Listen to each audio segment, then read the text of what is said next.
Hey, what's up, everybody? I'm Heart Metal Reviews here once again. Today it is time to do another discography ranking. A little while back, I took a poll to see what you guys would want to see throughout the rest of the year. I was going to do a couple more discography rankings, so the overwhelming favorite that won that vote was Epica, but Finsterforst got a lot of votes as well, so that is the band that I'm going to be talking about today.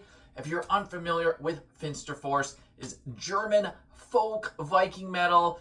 It is just epic as all hell, extreme folk metal at its finest. Their name translates to dark forest, which really refers to like the black forest in their homeland.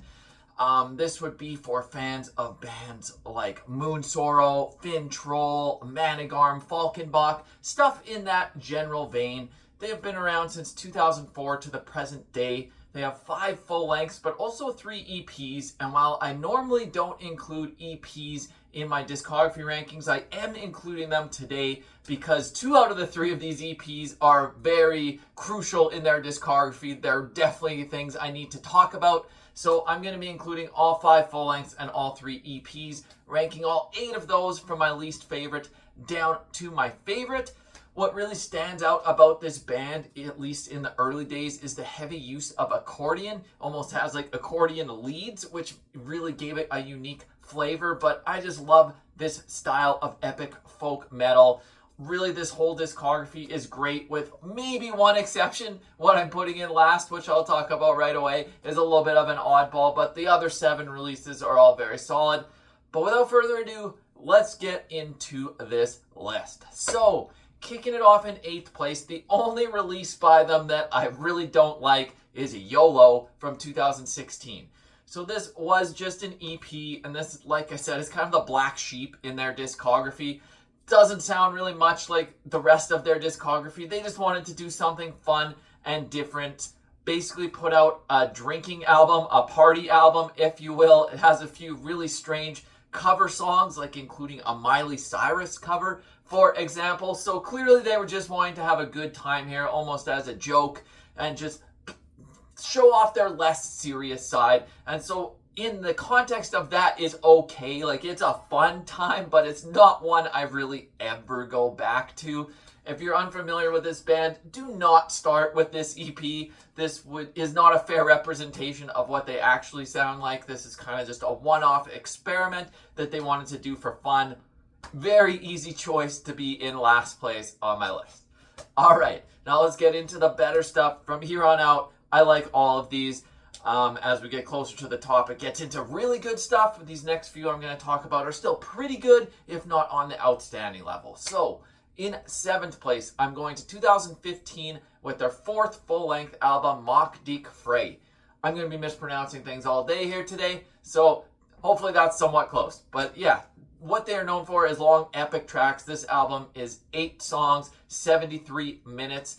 And at this point in their career is really more about like the mid-paced extreme folk. It almost sounds like they're aspiring to be like as epic as a band like Moonsorrow. And it really works in spots. But the reason I'm putting this one 7th, it just, some of the songs are maybe drawn out a little bit too long without necessarily reaching those epic climaxes that some of the other songs do. Like, some of them really are worth the wait, but some of them don't necessarily have that same payoff. But overall, this is still a very enjoyable album, although I enjoy the style of their earlier albums a little bit more.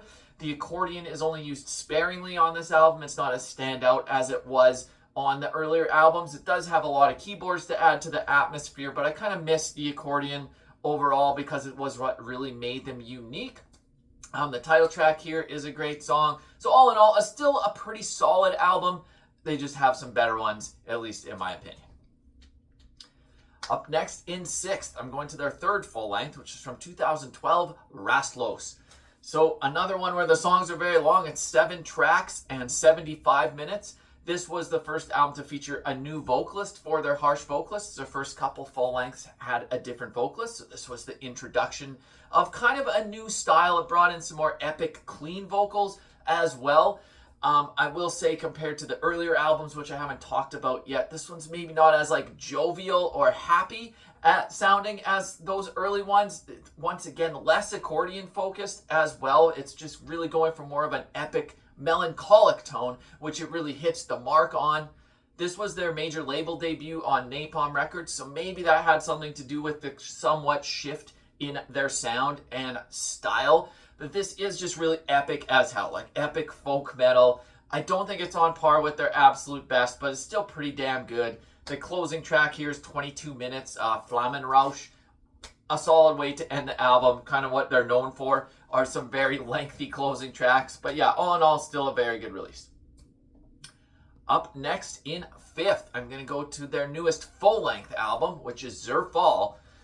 This one is from 2019. It's 5 tracks and 80 minutes. So you see that length, you know it's epic as all fuck. To me, this was a nice return to form. This was the follow-up to YOLO. So that one kind of had me worried about the future direction of the band. But once they released this, they could kind of tell that YOLO was just a one-off. And now they're back to doing their epic folk metal as they should.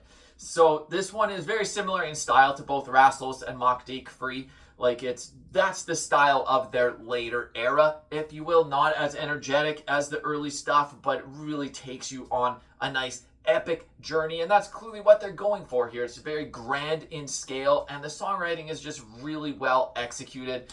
Speaking of long ass closing songs, the closer here, Ecce Homo, 36.5 minutes to wrap up this album. So if you've never heard them before, just go check out that song. It might give you a good idea of what they're all about, especially at this stage in their discography. But yeah, just an epic, epic album.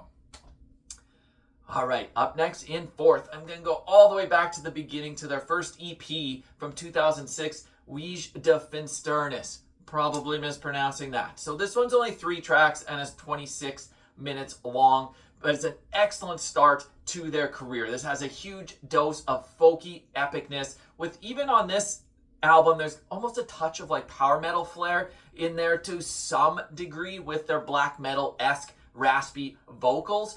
But yeah, it's just got folky instrumentation interspersed there, like heavy on the accordion and even some tin whistle sprinkles as well. It's just full of these really triumphant melodies. It's just a very energetic and uplifting style that's folky fun, and I absolutely love it. I like their early era more because it just puts a smile on my face and it makes me want to do a jig and just like headbang at the same time. It's hard to describe. You just got to go put it on and listen to it. You'll get sucked in. Awesome stuff. A great way to start their discography.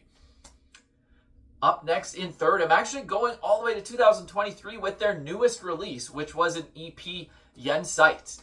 So this is technically only 1 track, but it's split into 4 parts. It's 39 minutes, so 39 minutes doesn't really sound like an EP. That's the full length for many other bands. But when these guys' albums are usually 70 to 80 minutes, I guess 40 minutes is only an EP. But this one, even though it's in their later era, where I much prefer their earlier stuff, this one is just so well done. It's got this like cinematic feel to it, and it's so climactic. It ebbs and flows, but it reaches the climaxes where maybe on some of the other albums I found it maybe was a little bit meandering. Here it really gets to the point, even though it's 40 minutes long. Splitting it into those 4 separate sections really helps the structure overall. But yeah, this is easily my favorite release of their later era, if you will. It's captivating and emotional, and the length is just right. Like 40 minutes of this is the right amount for this later style. Sometimes those 80-minute albums can kind of drag, but this almost has just a cathartic feeling to it, and it just hits that sweet spot for length. And yeah, really well done. Excellent album. Or EP. So that leaves two more to go. In second place, I'm going to go to their debut full length from 2007, Weltencraft. So this was a follow-up to Weege de Finsternis, their first EP. And this one, they dialed up the epicness right away. 10 tracks, 76 minutes, a very lengthy full-length debut. And it really continues the style from that first EP, but with cleaner and better production.